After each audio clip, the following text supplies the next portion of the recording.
تو یہاں انسان ہونے میں ہم جیسے افراد کی بھی خیال رکھنا چاہیے.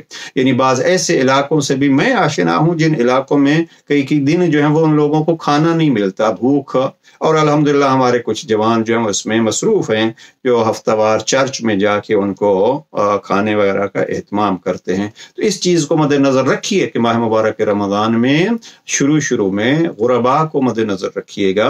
اب پھر جب ہم قرآن مجید کو اس حوالے سے پڑھیں گے تو قرآن مجید میں بھی انفاق کی جب بحث آتی ہے، سخاوت کی بات آتی ہے، تو ہم شروع میں دیکھیے ہم نے قرآن مجید کو نازل کیا ہے یہ ہدی للمتقین، وہ ہیں جو نماز پڑھتے ہیں، وہ مما رزقناہم ينفقون، اور جو کچھ ہم نے ان کو دیا ہے وہ اس کو خرچ کرتے ہیں. ينفقون یعنی ہر وقت خرچ کرتے رہتے ہیں، جب بھی کسی ضرورت مند کو دیکھتے ہیں تو وہ خرچ کرتے رہتے ہیں. اور جب علی امیر المومنین کے فرمان کے مطابق ان کو جزا ملنے کا یقین ہوتا ہے، یا اللہ سبحانہ و تعالیٰ کے اس وعدے کا یقین ہوتا ہے آپ 1 دو گے میں 10 دوں گا، تو یہ پھر اس یقین کی بنیاد پر اطمینان سے وہ خرچ کرتے ہیں. ہم نے وہ دیکھے ہیں کہ ان کو 1 کے بدلے میں وہ وعدہ الہی کہ پھر 1000 بھی ملتا ہے. بہرحال ماہ مبارک رمضان ماہ قرآن ہے، ہماری کوشش یہ ہونی چاہیے کہ ہم قرآن سے زیادہ استفادہ کریں، قرآن مجید کی عظمت کو قائل رہیں، اس کی عظمت کو سمجھیں، اور اس کے لیے یہ دعائیں صحیفہ کاملہ کی اور بالخصوص یہ خطبہ جو عرض کر رہا ہوں جناب امام امیر المومنین کا، اس میں 3 چیزیں جمع ہو گئی، بلکہ 4 چیزیں. دیکھیے اس میں خطبہ کا ایک جملہ ہے ثم انزل علیہ الکتاب. کون کہہ رہا ہے؟ ایک ذات گرامی جو کہہ رہی ہے ان جملات کو، وہ ہے ذات علی بن ابی طالب. کس کی بات ہو رہی ہے؟ الکتاب، اللہ کی کتاب کی. کس پر نازل ہوا؟ علیہ، آپ صلی اللہ علیہ وآلہ وسلم پر. کس نے نازل کیا؟ انزلہ، اس اللہ نے نازل کیا. جملہ ایک ہے، ذکر 4 ہیں. اللہ کا بھی ذکر ہے، مصطفیٰ کا بھی ذکر ہے، مرتضیٰ کا بھی ذکر ہے، اور کتاب خدا کا بھی ذکر ہے. یہ ہے فصاحت و بلاغت امیر المومنین علی بن ابی طالب. لہذا ماہ مبارک رمضان اللہ کے اس بچھنے والے دسترخوان پہ ہمیں سب سے پہلے جو رزق طلب کرنا ہے وہ رزق قرآن ہے، تعلیمات پروردگار ہیں. لہذا انشاءاللہ کوشش یہ کیجیے کہ قرآن مجید کی اہمیت کو جانتے ہوئے قرآن مجید کی تعلیمات پر عمل ہونا چاہیے. میں یہاں اگر اس گفتگو کو سمیٹتے ہوئے ایک چیز عرض کر دوں، کہاں سے شروع کریں ہم عمل کرنا؟ کہاں سے شروع کریں؟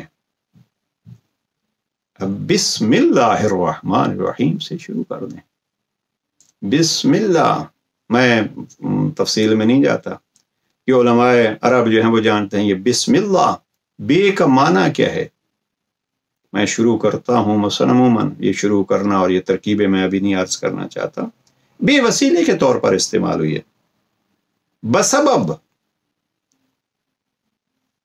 اپنی زندگی کا ہر کام اگر ہم اللہ کے سبب سے کریں، اللہ کے وسیلے سے کریں، اور پھر جن کو اس اللہ نے وسیلہ بنایا ہے، مثلا خود قرآن ایک وسیلہ ہے، اللہ سے معافی مانگنے کا ایک وسیلہ ہے. 19، 21، 23 میں ہم اعمال جو کرتے ہیں قرآن سر پہ رکھ کے، ہماری مساجد امامیہ مساجد میں آپ کو یہ ایک منظر نظر آئے گا، قرآن مجید سر پہ رکھ کے یہ کہتے ہیں بک یا اللہ، پروردگارہ تیری ذات کے واسطے سے، بے محمد، سر پہ قرآن رکھے ہوئے ہیں، زبان پہ جو ہے وہ اللہ اور مصطفیٰ اور ان کی آل ہے. لہذا جو زندگی میں کام کریں اللہ کے لیے کریں، اللہ کے وسیلے سے کریں. لیکن خصوصیت سے اس سیشن میں جو عرض کرنا چاہتا ہوں عزیزان، بسم اللہ الرحمن الرحیم سے ہی شروع کریں. لیکن اس میں ایک چیز جو 2 دفعہ آئی ہے وہ ہے رحمت کا تذکرہ. کون؟ اللہ، رحمان اللہ، رحیم اللہ. ہمیں اپنی زندگیوں میں اس رحمت کا نمونہ بننا چاہیے. ہماری زندگیوں میں رحمت کی جھلک نظر آنی چاہیے. کس پہ؟ سب سے پہلے رحم اپنے آپ پہ کریں. پھر نہج البلاغہ میں جناب امیر علیہ السلام فرماتے ہیں کتنا کمزور ہے وہ شخص، بعض اوقات دوسرا شخص کوئی ایسا کام کرے جو اس کو نقصان پہنچائے تو اس کو درد ہوتا ہے، تکلیف ہوتی ہے. مثلا اگر کوئی آگ کی طرف جا رہا ہے کوشش کرے گا کسی ذریعے سے، اگر صاحب عقل ہے تو اس کو بچائے.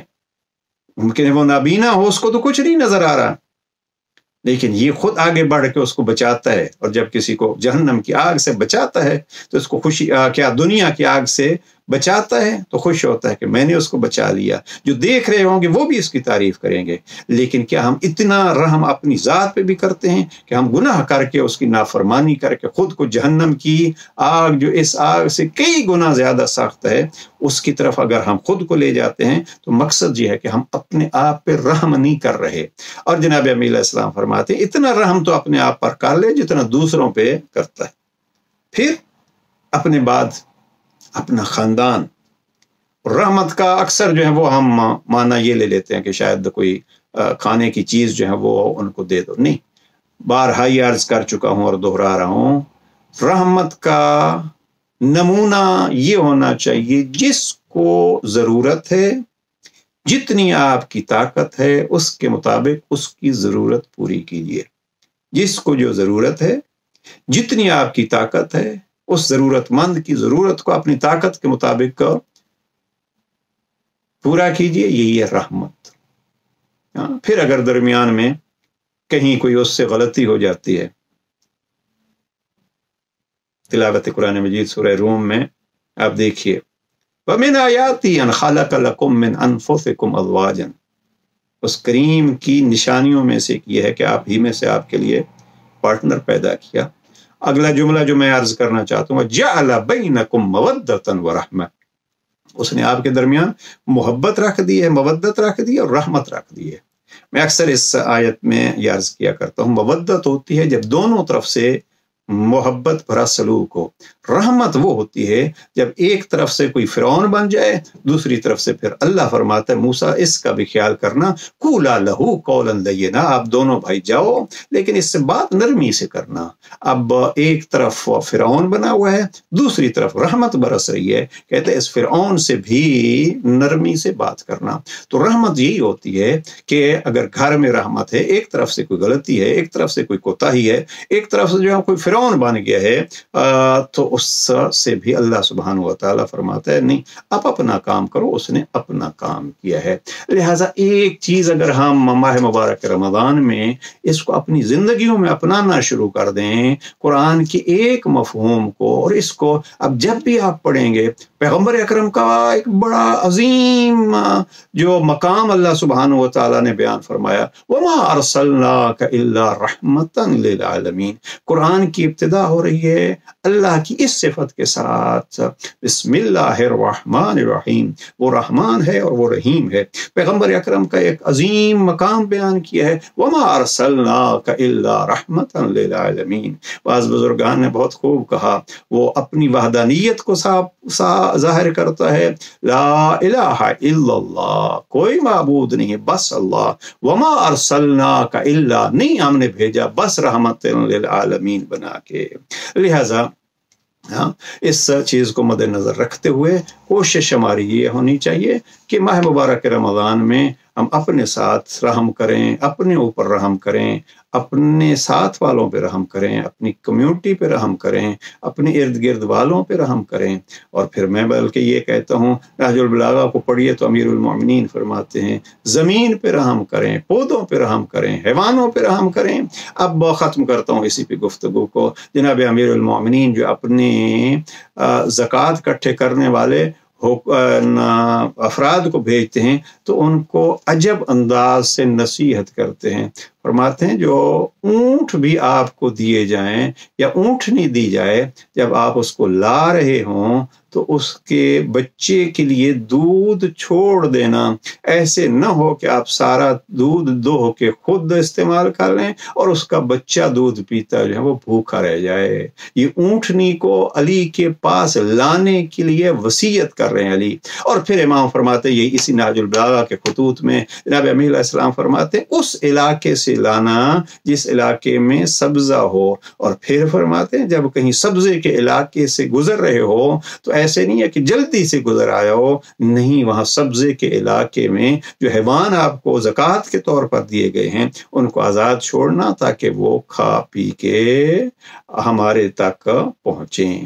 یہ رحمت کے نمونے جنہوں نے حیوانوں پہ بھی رحمت کا کہا، وہ پیغمبر اکرم کا تو کہنا ہی کیا، وہ تو ہے وما ارسلناک الا رحمتا للعالمین۔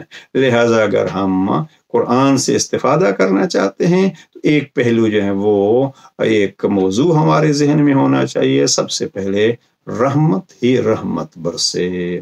اللہ سبحانہ و تعالی انشاءاللہ ہمیں توفیقات خیر میں ہمارے میں اضافہ فرمائے۔ اور آپ سامعین و ناظرین، کبھی یہ اختلافی قسم کی بحثیں قرآن میں یہ لکھا ہوا ہے، اور اختلافی بحثوں کے بجائے اس کی رحمت کی باتیں قرآن میں تلاش کریں، قرآن کو اپنی مرضی کے معانی کے لیے استعمال نہ کریں، اللہ کی مرضی کا حصول کا ذریعہ بنائیں۔ پروردگار توفیقات خیر میں اضافہ فرمائے اور استقبال رمضان کے حوالے سے ہمارے کوششوں کو قبول فرمائے۔ والسلام علیکم ورحمۃ اللہ وبرکاتہ۔